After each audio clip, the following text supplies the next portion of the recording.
Bonjour à tous, bienvenue à ce deuxième webinaire du cycle InnovPy organisé par Envirobat BDM et APAV avec le soutien de l'ADEME. Je me présente, je suis Nicolas Guignard, responsable du pôle réseau formation au sein d'Envirobat BDM.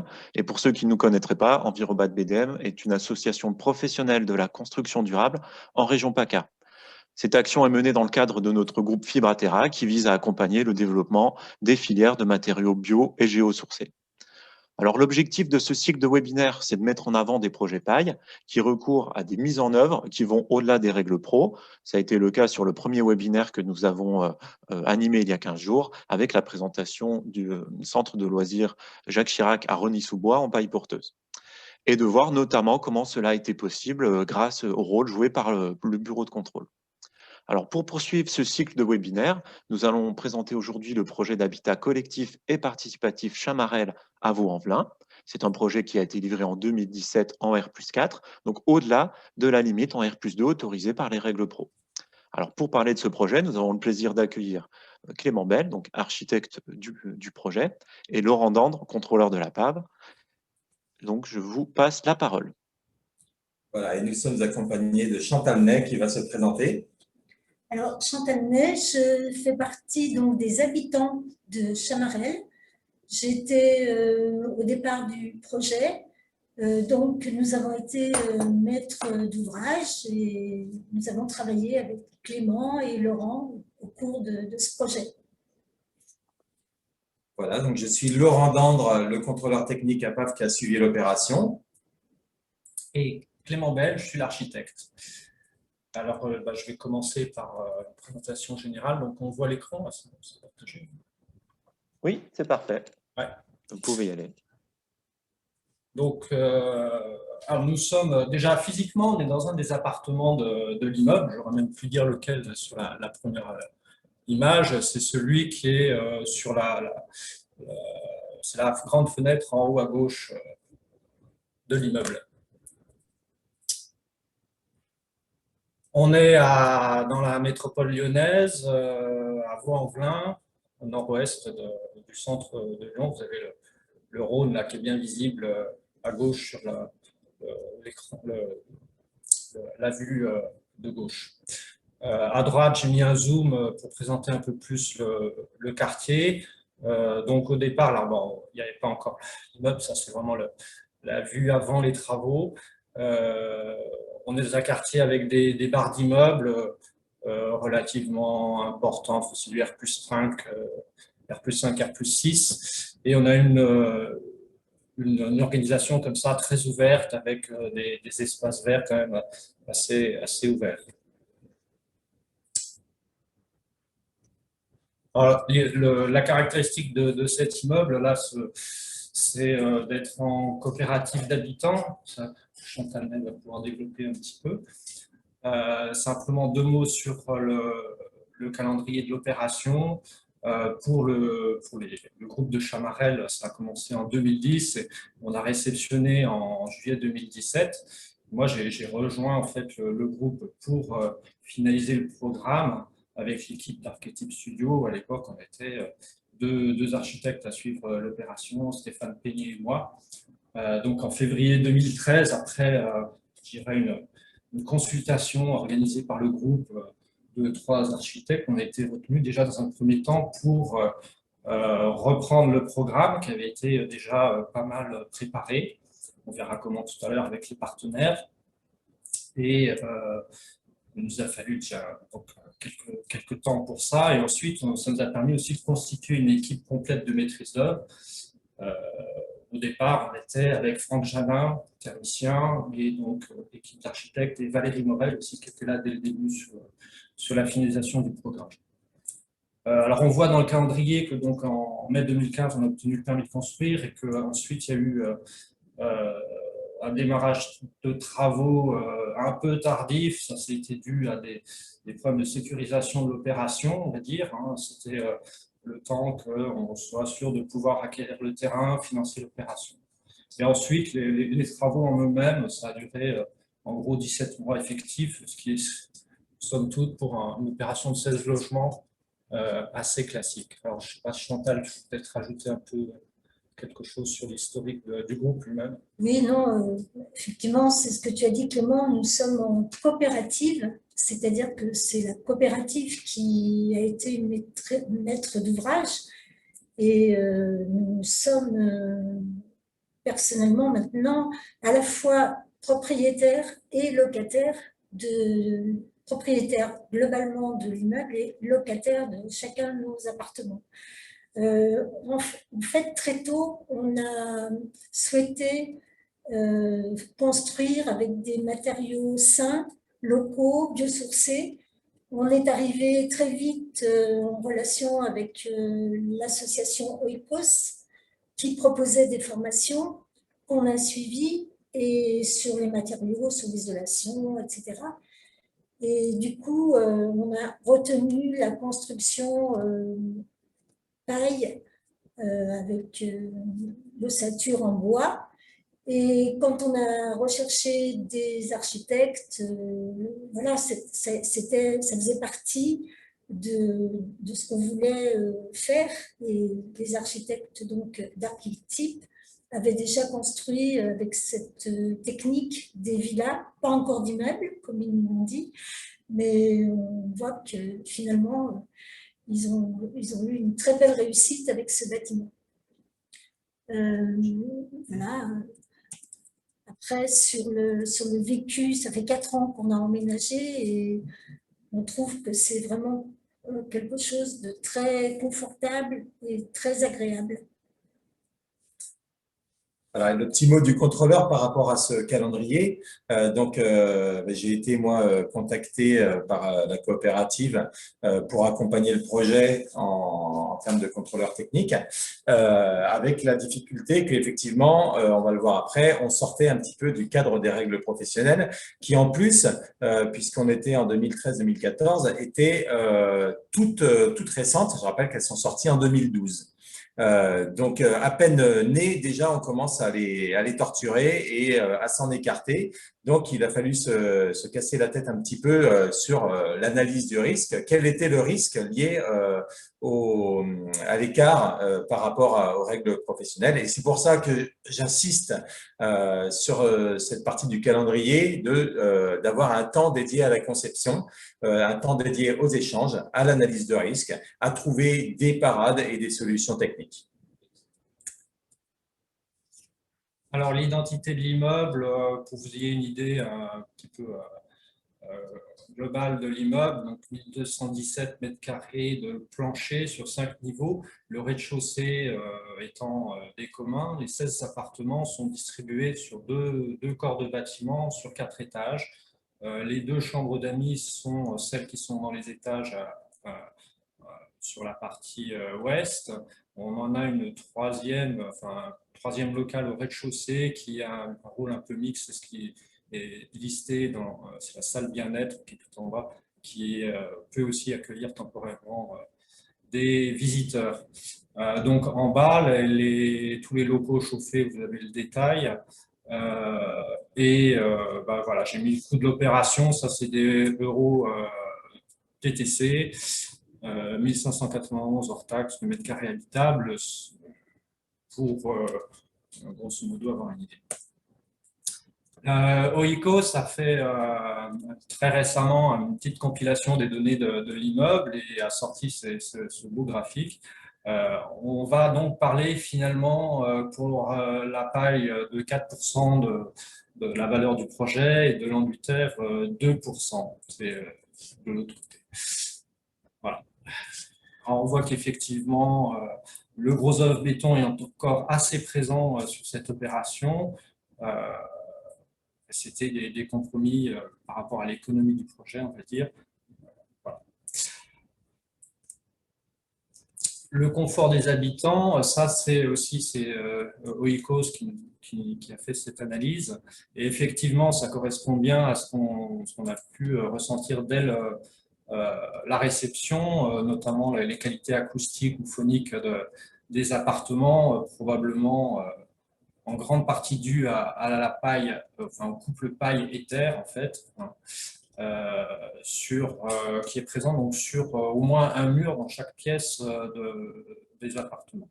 Et donc là-dessus, au départ du chantier, donc on avait la mission acoustique et on avait très peu de retours et très peu de certitudes sur l'aptitude du mur paille à remplir ses fonctions d'isolation acoustique.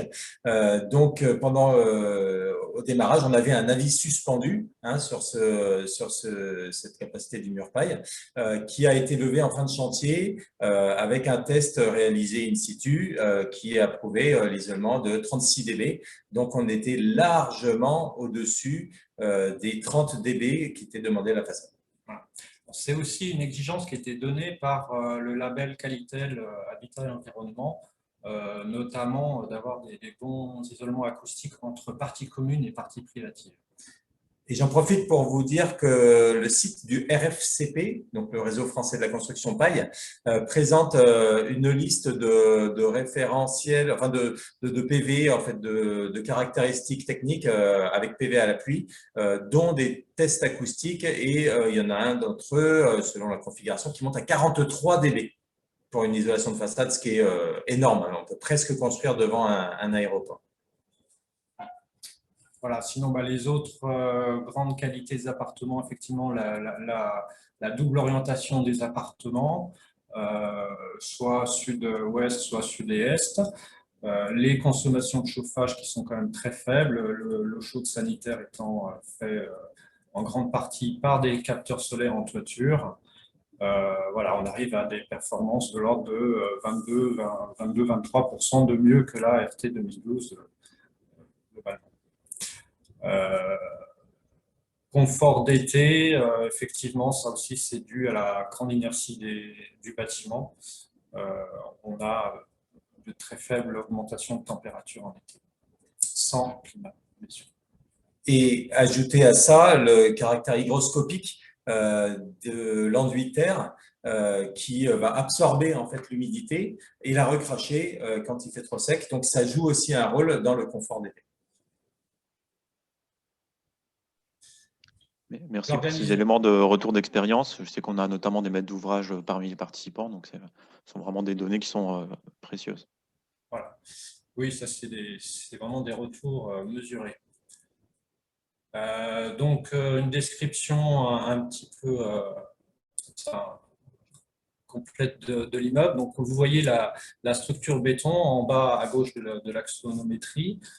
Qui s'est monté en premier. On est venu rajouter ensuite les murs et les dalles porteuses en bois des coursives nord qui se sont glissées derrière la structure béton.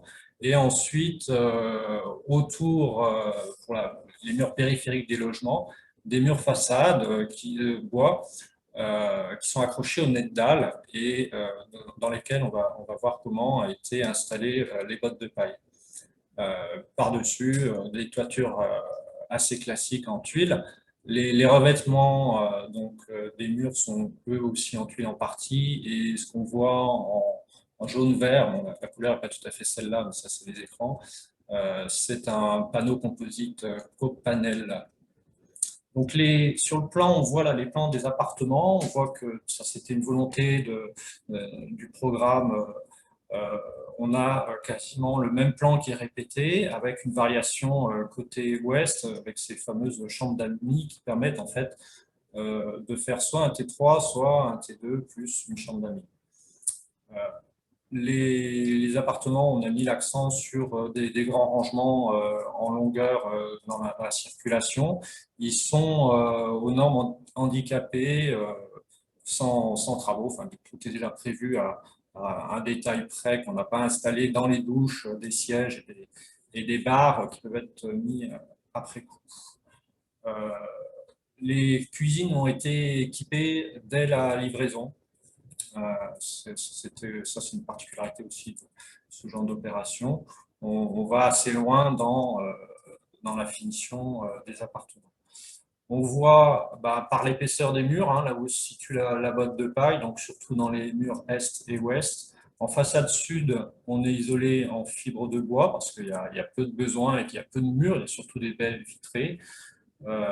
Et au nord, les coursives ont été conçues par le thermicien comme une zone tampon, c'est-à-dire clos couvert, peu isolé et pas chauffé. Donc on est sur des murs ossature bois, isolés fibre de bois. L'escalier est très central, on ne peut pas le louper, et il est éclairé naturellement au sud. Voilà, c'est une volonté là aussi de privilégier l'escalier sur l'ascenseur. À chacun de choisir. Voilà, sur les caractéristiques de cet immeuble, souvent dans les coopératives d'habitants, c'est la générosité des espaces communs. Donc là, on voit bien avec ces coursives.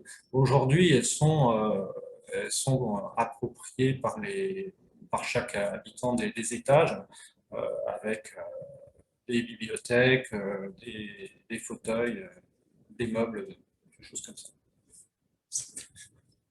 Et donc, on voit sur la coupe, enfin sur la vue éclatée, l'importance de la structure béton. Donc, ce sont les 19% de gros œuvres qu'on a vu dans le camembert tout à l'heure. C'est eux qui finalement nous ont permis d'effectuer dans l'analyse de risque, d'accepter le dépassement des R+2 des structures, des règles professionnelles paille.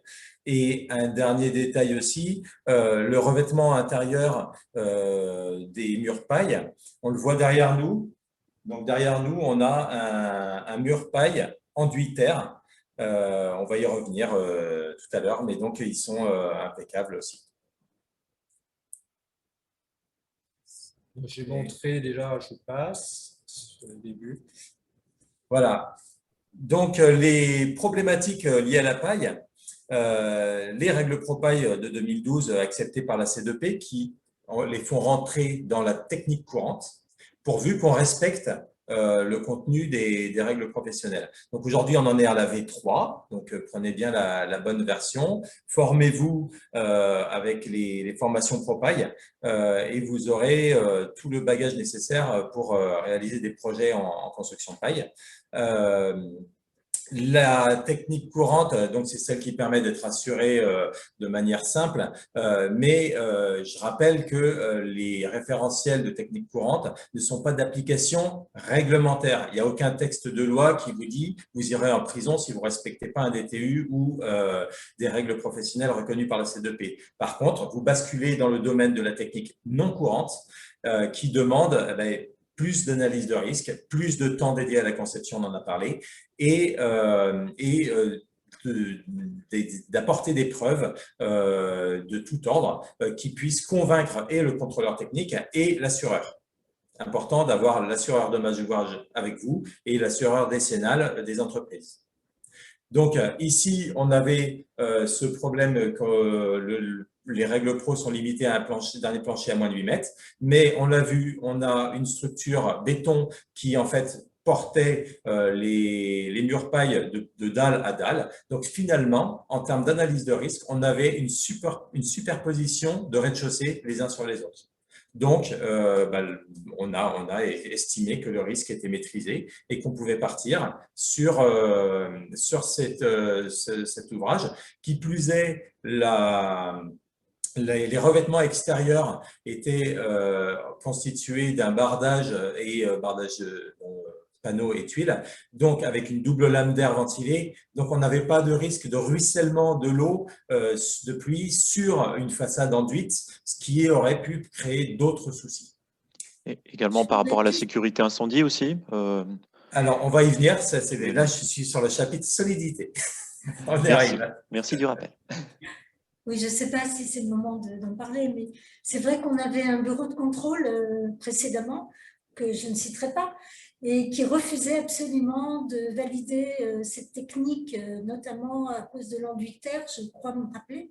Et c'est à ce moment-là qu'on s'est tourné vers la PAV et vers Laurent qui nous a autorisé, enfin qui a validé cette technique et on était très soulagés parce que c'était vraiment ce qu'on voulait faire.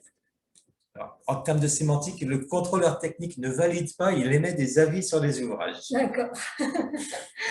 Voilà, donc on arrive à la sécurité incendie.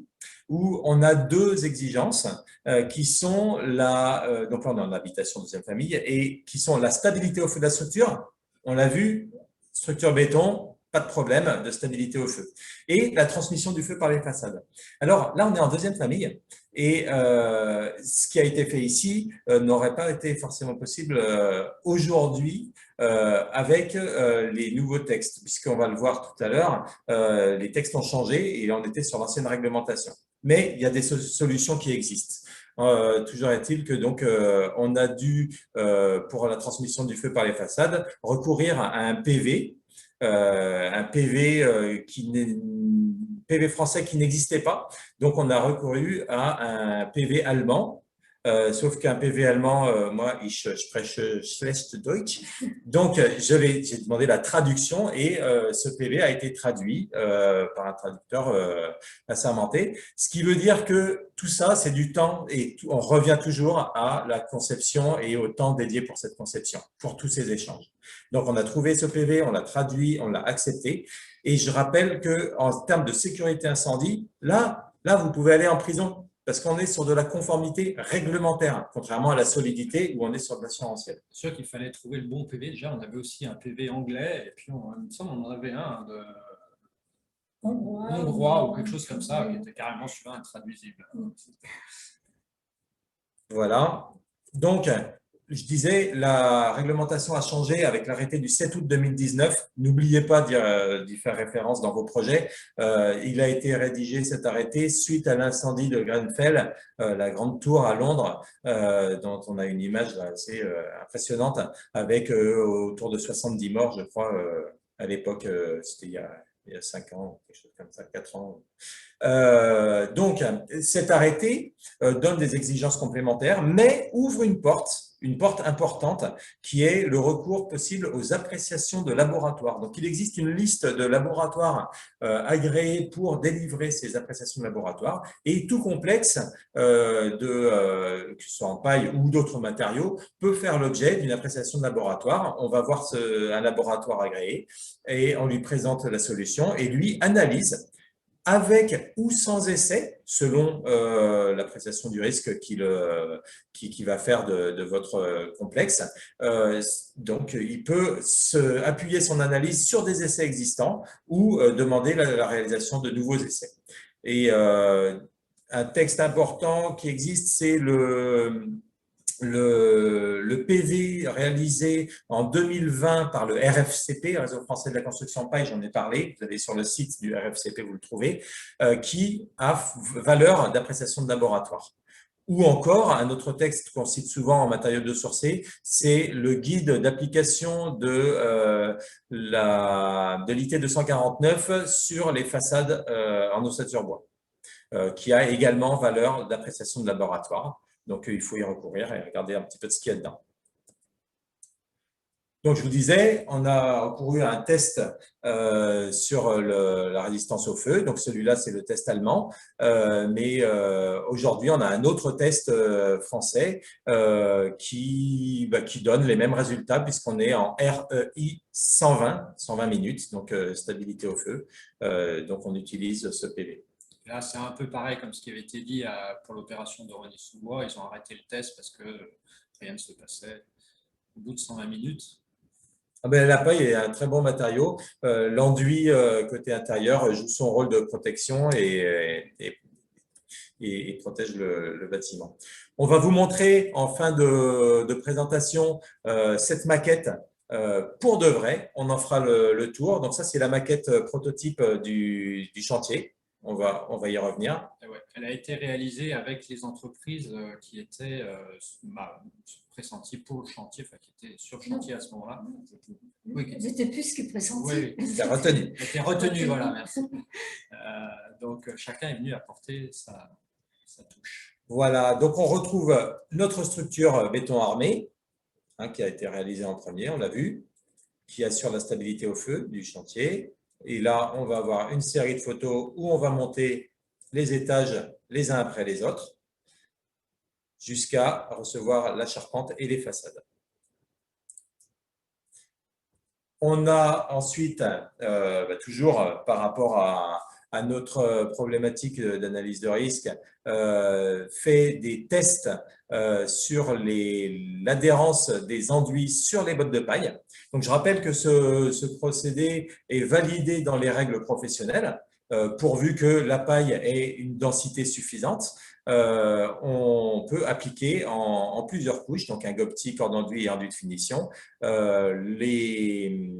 les enduits directement dessus. Et il existe un test qui est normalisé dans les règles professionnelles. Donc là, on voit l'entreprise Martineau, Hervé Martineau, qui réalise les enduits sur la paille, approcher une petite structure de bois qui va être suspendue à un échantillon d'enduit de 4 cm par 5 cm, ce qui va permettre de positionner une bouteille d'eau de 1,5 litre et de calculer l'effort de cisaillement en divisant 1,5 kg divisé par la surface de l'échantillon et de valider la formulation de la chaux et le support paille.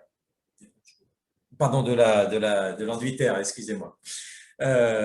Et donc, pour l'anecdote, oui, de la même manière que le test au feu était interminable. Ouais, on a vérifié avec Laurent, c'est vrai que le test de cisaillement, il faut que ça tienne finalement assez peu de temps, 1 minute ou 2, je ne sais plus, 30 secondes. Ouais, je crois que c'est 30 secondes dans les règles pro. 30 secondes.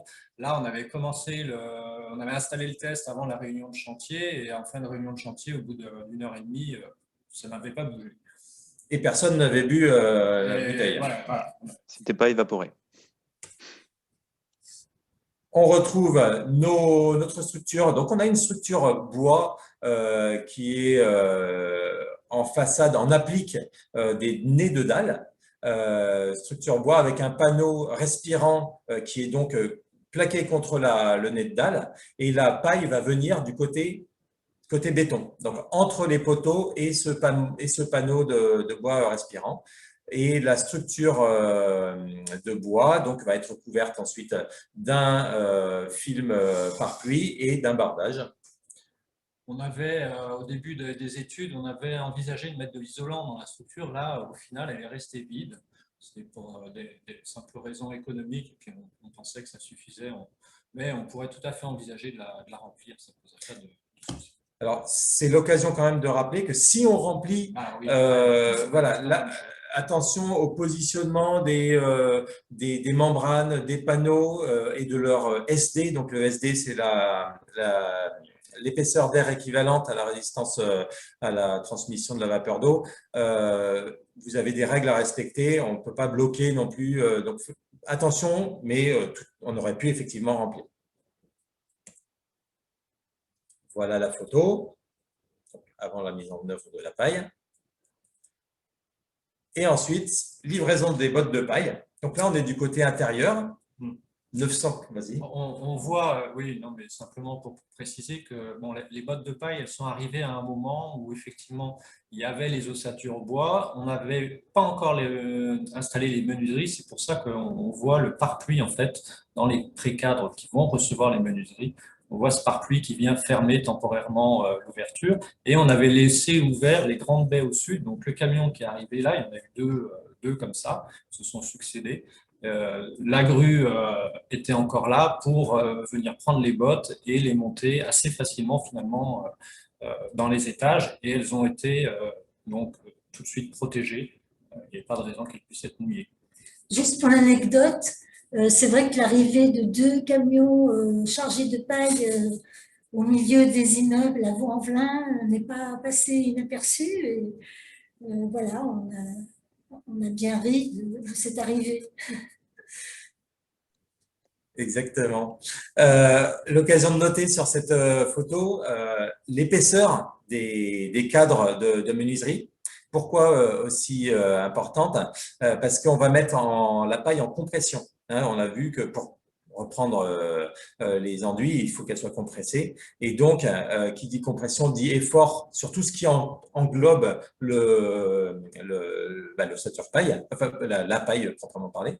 Et donc, pour le béton, pas de souci. En revanche, si on avait mis des petits cadres de menuiserie tout fins, ils se seraient déformés et on aurait eu des soucis pour ensuite ouvrir la fenêtre. Donc là, on a des cadres en 6 cm, je crois, d'épaisseur qui sont tout à fait aptes à reprendre les efforts induits par la mise en compression de la paille.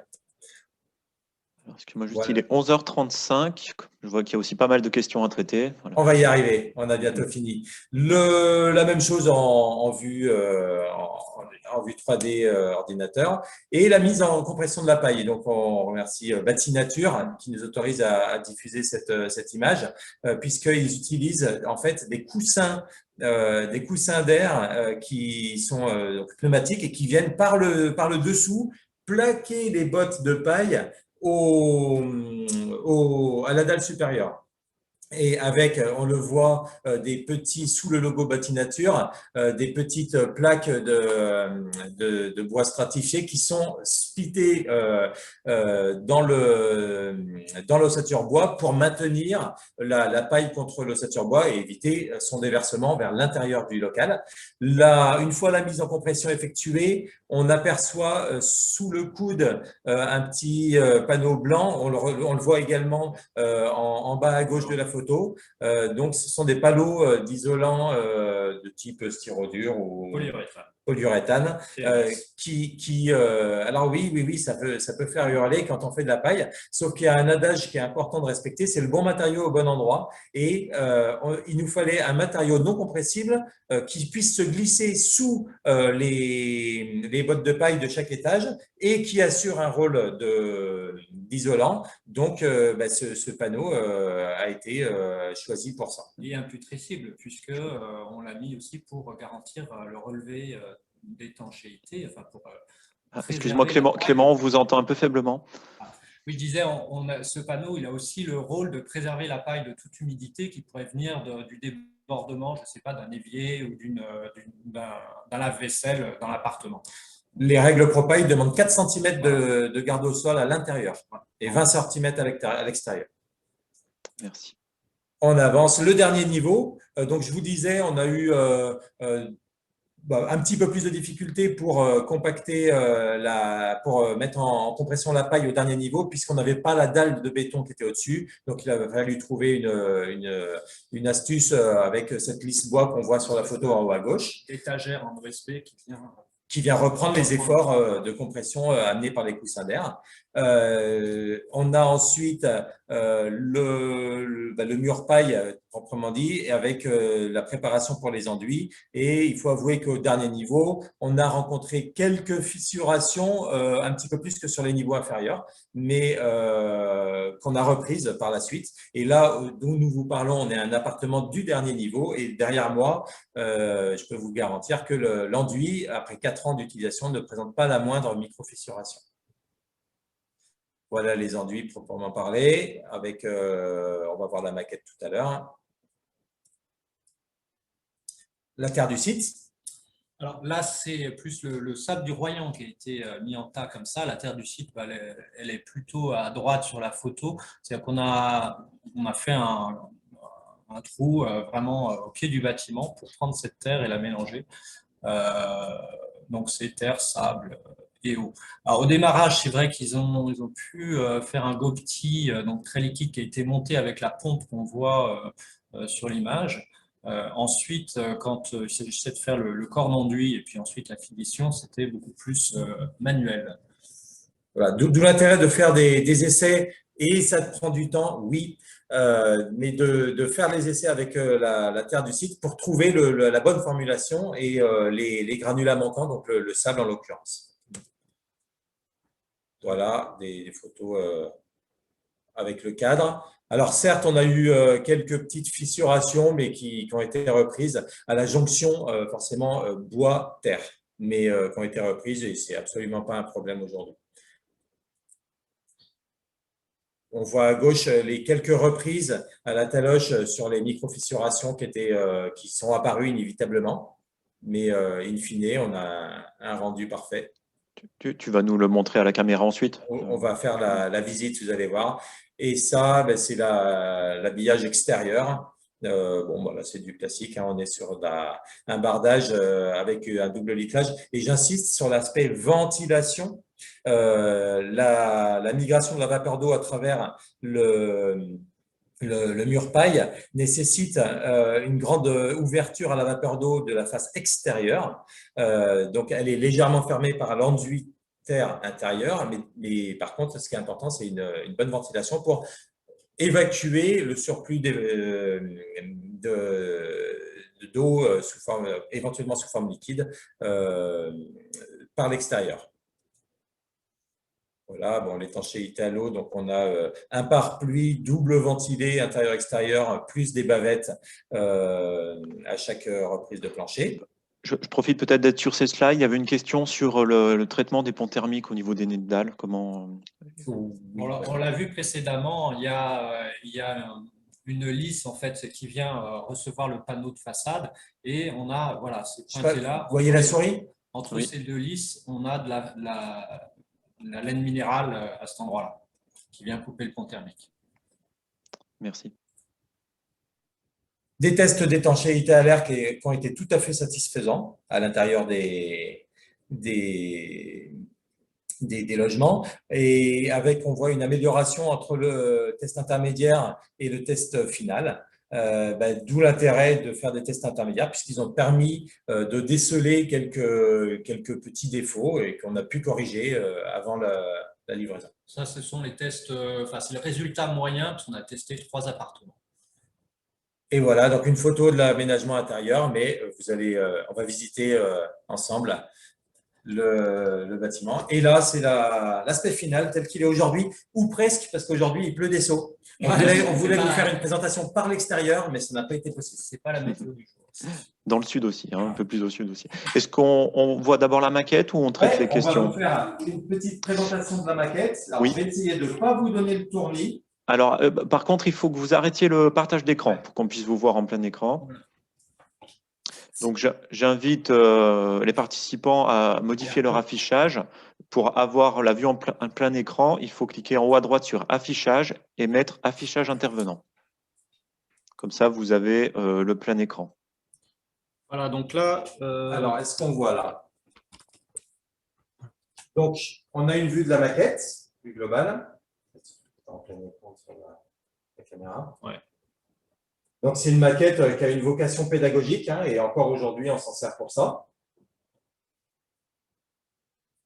Donc, si on commence par l'intérieur, donc on voit ici la botte de paille qui est prise avec le cadre, vous voyez, de forte épaisseur de la menuiserie, les panneaux verticaux de l'ossature et ensuite l'enduit qui a donc 4 cm d'épaisseur. Et on va faire un petit zoom sur les différentes étapes de l'enduit en partie basse de la maquette. Voilà. N'allez pas trop vite sur le déplacement de la caméra. Voilà.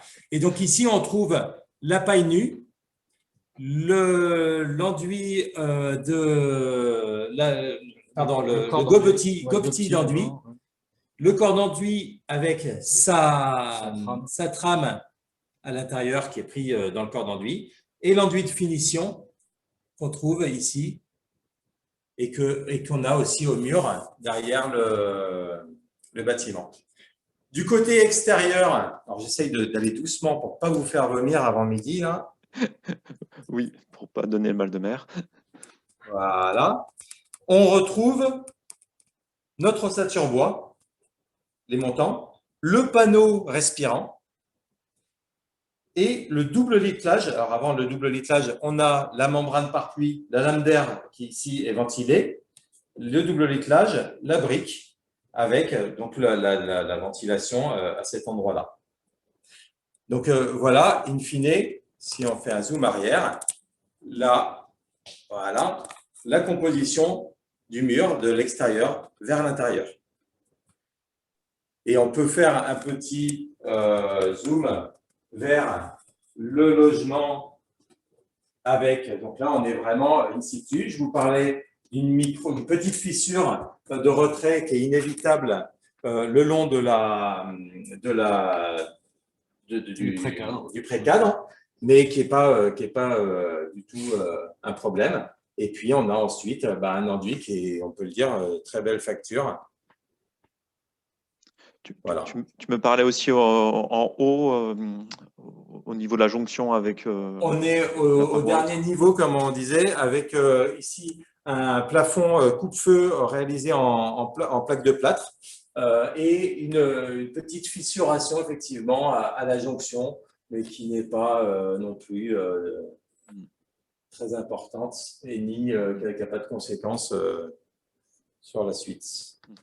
Voilà, et donc, on n'a pas tous les jours c'est ce que je disais en arrivant, on n'a pas tous les jours l'occasion de revenir sur un chantier en tant que contrôleur technique ou peut-être en tant qu'architecte aussi, surtout aussi atypique.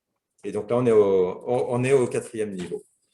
Alors, on va rebasculer sur la table.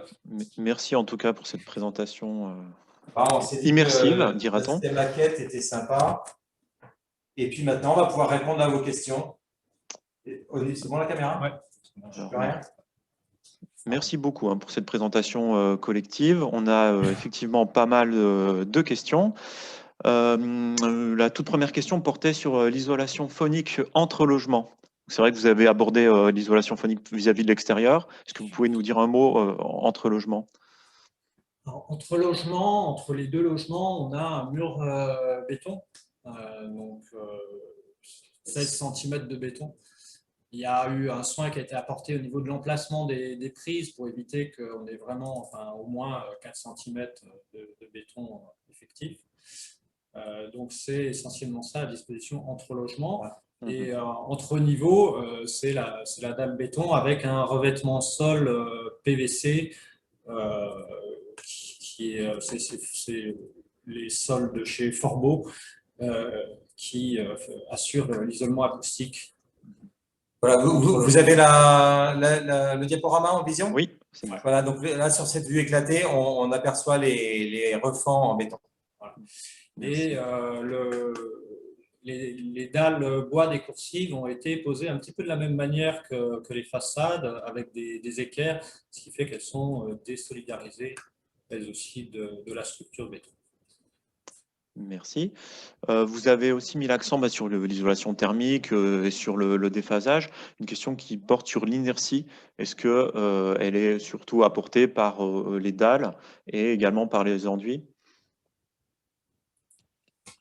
Oui, essentiellement, il y a le béton des dalles, il y a la terre de l'enduit et la densité de la botte de paille. Voilà, là, je ne sais pas vous donner un chiffre exactement par rapport au déphasage qui est obtenu. Ça n'a pas été mesuré, enfin, c'est constaté, mais ça n'a pas été mesuré. Il y avait une question de Sophie Chapuis sur le rejaillissement de l'eau avec la douche près de la porte d'entrée de la salle d'eau. Est-ce que ça, c'est plutôt pour Laurent? Là, on est sur on est en dehors de la problématique construction paille. Hein. Oui, juste quand même une info, c'est qu'effectivement, là, on a utilisé les systèmes de chez Forbeau ou Sarlibin où on a une étanchéité entre le sol et le mur et un seuil qui est légèrement relevé, c'est assez faible, et surtout le sol de la douche a été décaissé pour avoir une pente et un siphon de sol. On n'est pas sur un bac de douche, on est sur un siphon de sol pour garantir l'accessibilité handicapée. C'est vrai que là, il y a un peu des compromis qui sont faits entre l'exigence d'avoir des appartements facilement accessibles et puis la possibilité de faire des grands jets d'eau dans la douche. Mais bon, a priori, ça ne se passe pas trop mal. Ça se passe très bien. À ce niveau-là. Plusieurs questions sur le coût des assurances. Donc là, si on a bien compris, on était hors technique courante, puisque hors du cadre des règles ProPaille. Est-ce que le coût a augmenté ou pas? Et est-ce que par rapport à la décennale aussi, à l'obtention de la décennale, ça complique les choses? Non, on n'a pas eu de difficultés particulières du fait des matériaux qu'on a utilisés pour les assurances. On a eu des difficultés du fait qu'on soit une coopérative d'habitants ça oui, mais pas du tout sur la construction elle-même. Il n'y a pas eu de problème et pas de surcoût par rapport à l'assurance qu'on a enfin, oui, à la compagnie d'assurance qui a bien voulu nous assurer. Il n'y a pas eu de surcoût. Pour le contrôleur technique, nous sommes assurés également pour les techniques non courantes. Oui, merci. Une question un peu plus de détail. Est-ce que les panneaux bois sont scotchés pour garantir l'étanchéité à l'air? Oui, tout à fait. Ouais. Ils sont scotchés entre eux et scotchés entre les dalles béton, entre panneaux et dalles béton. Et j'insiste sur ces panneaux bois, vu qu'ils sont derrière les bottes de paille, ils sont respirants. Hein. Donc ça, il y a vraiment, c'est la grosse difficulté des matériaux biosourcés en général, et donc de la paille en particulier, sur où est-ce que je mets mon pare-vapeur, mon pare-pluie, mon frein vapeur, mon pare-vapeur hygrovariable, mon enduit, etc., mon contreventement, puisqu'il y a des panneaux qui sont contreventants, mais qui sont pas respirants, des panneaux qui sont respirants, mais qui sont pas contreventants. Donc, c'est la difficulté et ayez la bonne réflexion avec le bon bureau d'études structure, avec le bon contrôleur technique, évidemment, pour bien faire les choses. Hein. Je rappelle qu'une vapeur d'eau qui va rencontrer un film qui serait fermé ou un panneau qui serait fermé et froid, donc côté extérieur, on court à la catastrophe. On voit les scotch jaunes. Il y a aussi des scotch qui ont été mis entre les précadres et les panneaux. Qui sont plus comme ils sont mis avant, en fait, on les voit moins. Voilà. Il y a aussi l'étanchéité qui est réalisée entre les panneaux et les menus. Merci. On a des propositions hein, de Blaise et de Sophie pour substituer le polyuréthane. Est-ce que vous avez envisagé du verre cellulaire, par exemple, ou alors pourquoi pas du liège? Moi, je l'aurais accepté. Ouais, non, le liège, on ne l'aurait pas envisagé pour des questions de coût. Alors, il y a aussi le purinite qui est un petit peu comme le verre cellulaire. Bon, c'est vrai qu'à l'époque, non, enfin, c'est un peu des choix économiques hein, qui ont conduit au choix du polyuréthane. Et je rappelle que on est, pour tous ces matériaux biosourcés, dont la paille, on est sur une lancée et on avance et tous les jours on progresse. Et bien sûr, toutes ces remarques, elles sont les bienvenues. Et puis, rapprochez-vous du RFCP, adhérez au RFCP pour justement faire partie des moteurs du développement de la construction paille et en termes de développement sur le territoire, mais aussi et surtout en termes de développement technique. Là, actuellement, il y a des règles ProPaille version, ça sera soit 4, soit 3 bis, on va voir. Sur les ITE en paille, aujourd'hui les ITE en paille ne sont pas visés par les règles pro, mais voilà, il y a des réflexions qui sont en cours pour rédiger et finaliser. Elles ont été déjà rédigées, pour l'instant c'est en pourparlers avec la C2P pour les accepter, mais on est dans cette dynamique et on avance, chaque pas est un pas de plus. Et oui, c'est pas parfait hein, le panneau de polyuréthane, mais ça a marché. On peut faire mieux, oui. Merci. Après combien de temps les enduits ont été repris par rapport aux fissurations qui sont apparues? Alors, ça s'est fait vraiment dans les tout derniers mois. Les enduits, on les a commencé. Je pense que ça a duré, la pause des enduits, ça a duré à peu près 5 mois, étalé dans le temps, parce que c'est vraiment des opérations au coup par coup. Le temps de séchage était très variable selon les orientations, selon les appartements. Donc, les équipes d'Hervé Martineau sont passées d'une zone à une autre. Voilà, c'était assez cohérent puisqu'on travaille à chaque fois sur des zones assez définies, des plats carrés. Et c'est ce qui a permis d'optimiser un petit peu le temps de séchage. Il y a pas réellement, enfin, il y a une finition, il y a toujours une finition sur un enduit, mais ça reste en fait finalement le même mélange de terre qui est utilisé aussi bien pour le corps d'enduit que pour la finition. Donc ça s'est vraiment fait au fur et à mesure de la pose des enduits. Ce qui est important, c'est d'avoir un laps de temps quand même entre le corps d'enduit et son séchage et sa reprise et l'enduit de finition, puisque le retrait et le corps d'enduit est assez épais et donc demande un certain temps de séchage. Idéalement, évidemment, c'est de profiter des beaux jours pour réaliser ce corps d'enduit. Ben, ça colle pas toujours au planning, ben, on fait comme on peut, on se débrouille, mais en tout cas, on surveille ça. Deux autres questions sur les enduits. Est-ce qu'à l'usage, ça produit de la poussière et est-ce qu'on peut fixer des choses dessus? Vous l'avez un petit peu illustré avec les essais. Mais... Oui, on était très inquiets pour la poussière notamment. Et franchement, il n'y a aucun problème. Justement, c'est même étonnant. La poussière ne se fixe pas. Après, c'est vrai que ça demande certaines précautions au niveau de la fixation. On ne peut pas percer cet enduit. Donc, il suffit d'utiliser, on a 2 autres murs dans chaque pièce pour, si on veut, suspendre des tableaux, faire de la décoration. Voilà. C'est vrai que sur les enduits, c'est une consigne de départ de ne rien accrocher, voilà, qui est une consigne qui est à la fois subie et acceptée, parce que les avantages sont bien plus importants que ces petits inconvénients. Alors, 2 points de vue supplémentaires, on peut vouloir accrocher des tableaux, mais l'enduit tel qu'il est réalisé, c'est un tableau à part entière. Hein. Ils sont vraiment magnifiques, donc ça, je préfère le dire. Et puis ensuite, on a la possibilité de fixer des choses si on le prévoit à l'avance. Ça veut dire qu'on va mettre peut-être une simèse à telle hauteur, et d'où l'importance des DOE, des dossiers d'ouvrage exécuté, de bien signifier à quelle hauteur est la simèse pour visser des choses dedans ou quoi. Une question sur tout ce qui est passage de gaines, réservation. C'est vrai que là, dans les photos que vous montrez, on ne voit pas de prise. Comment est-ce que ça a été géré? Effectivement, il n'y en a pas dans l'enduit, il n'y en a pas dans la paille. Ça a été un travail au niveau de la conception. On a utilisé là où on pouvait les mettre, les poteaux béton, les cloisons intérieures plâtre. Là, sur la photo, on voit que dans l'angle, on a le plâtre qui arrive contre l'enduit. Juste à cet angle-là, on voit qu'il y a la réservation pour une prise. Et là aussi, c'est dû au programme lui-même, au fait qu'on a des appartements relativement compacts. Ça ne pose pas de problème de ne pas avoir de prise à cet endroit-là. On en revient toujours au délai nécessaire à la conception.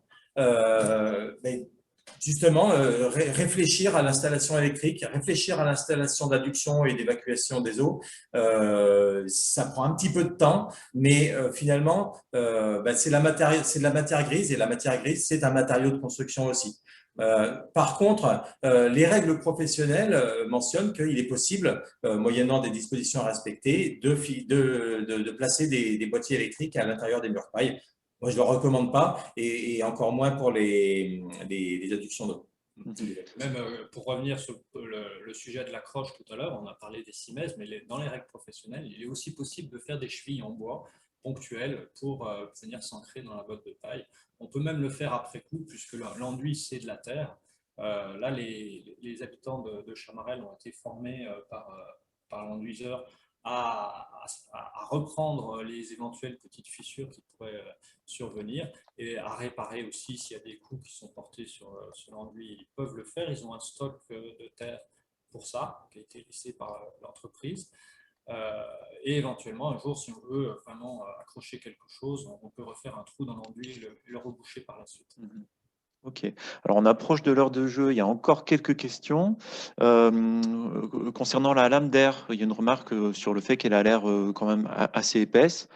Est-ce que est-ce que tu peux te fournir une explication? La lame d'air, en fait, elle a l'épaisseur. Il y a 2 lames d'air. Il y a une lame d'air côté intérieur du pare-brise et une lame d'air côté extérieur. Côté extérieur, on a l'épaisseur du double littelage, donc c'est tout ce qu'il y a de plus classique. Côté intérieur, Clément l'a dit, initialement, il était prévu un remplissage en matériaux isolants qui n'a pas été mis en place.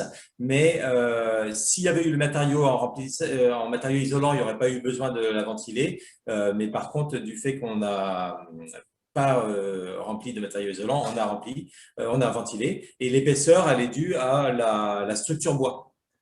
Donc, il n'y avait pas de… C'est le minimum de sections de bois qu'on pouvait mettre pour porter la façade. de dalle à dalle. Autoporteuse. Merci. Une autre question sur le zonage sismique. Est-ce que vous avez rencontré des difficultés particulières à ce sujet? Tout est pris par le béton. Oui. Le bon matériau au bon endroit, on en revient là. Bah oui, le béton, ça a des propriétés que n'ont pas les murs paille. Après, on peut arriver à construire en paille en zone sismique. Ça demande un petit peu de réflexion et ça demande du délai en conception et de prévoir du temps pour les intervenants, que ce soit le bureau d'études, le contrôleur technique. Une question sur l'épaisseur complète de la paroi. Alors, on va prendre le mètre. Un bon contrôleur technique voilà, a toujours son mètre dans la poche.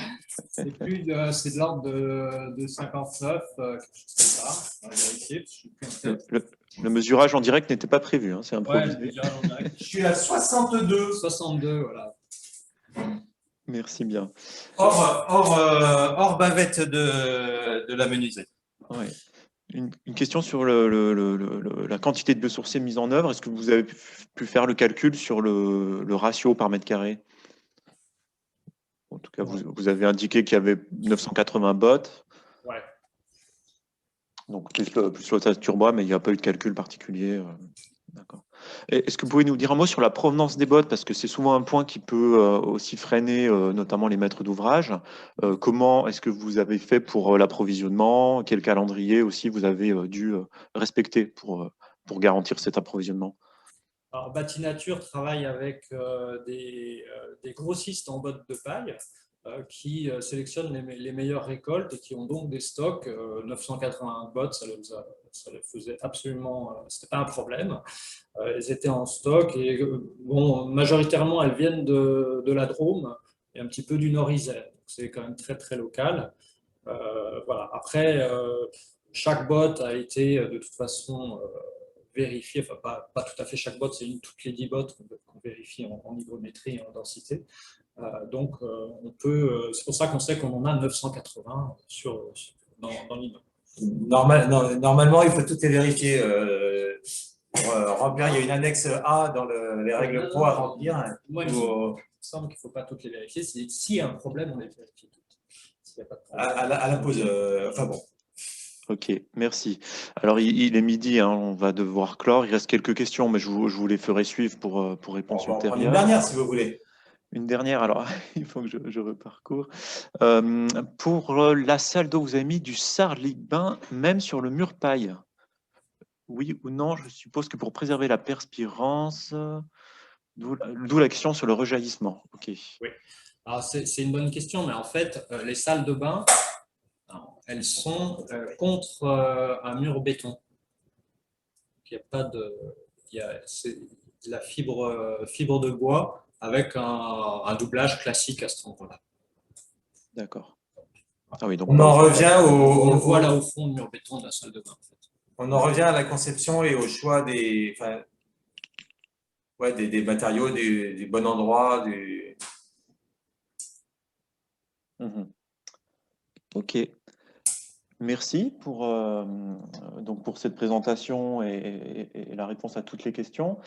J'ai partagé dans le fil de discussion le lien vers la vidéo du premier webinaire pour ceux qui souhaiteraient revoir donc la présentation du groupe, du centre de loisirs de Rosny. Il y a également une page sur le site du RFCP qui présente le projet, donc je la partage également dans le fil de discussion. Parmi les participants, il y a Laurent Limousin du Gabion qui est là. Est-ce que Laurent, tu peux éventuellement nous indiquer si des formations ProPaille sont prévues en PACA prochainement, si jamais tu as la possibilité de réactiver ton micro. Par ailleurs, donc nous-mêmes, nous sommes centre de ressources Envirobat BDM. Nous avons 2 formations prévues prochainement, plus pour les maîtres d'œuvre, sur les matériaux biosourcés, et une formation certifiante aussi sur un autre matériau qui est le béton de chanvre, donc qui permet d'avoir l'assurabilité sur les ouvrages. Alors non, je vois Laurent ne pas réactiver son micro. Je rappelle, qui possède des règles professionnelles acceptées par la CDP. Oui, merci. Et puis donc, je vous invite, pour ceux qui ne seraient pas inscrits, donc à suivre notre troisième et dernier webinaire du cycle, donc qui aura lieu vendredi prochain sur le même horaire, 11h-12h. Et donc, nous présenterons une ITE en rénovation sur un ensemble de logements collectifs du bailleur social Paris Habitat, donc toujours en partenariat avec APAV. Un grand merci à vous trois pour toutes ces présentations. Et donc, nous allons pouvoir vous libérer pour aller manger. Et nous vous enverrons très rapidement le lien vers le replay si jamais vous souhaitez le diffuser. Merci à tous. Merci Nicolas pour l'organisation et merci tous les participants. Merci à tous. Au revoir. À très bientôt et au revoir. Non.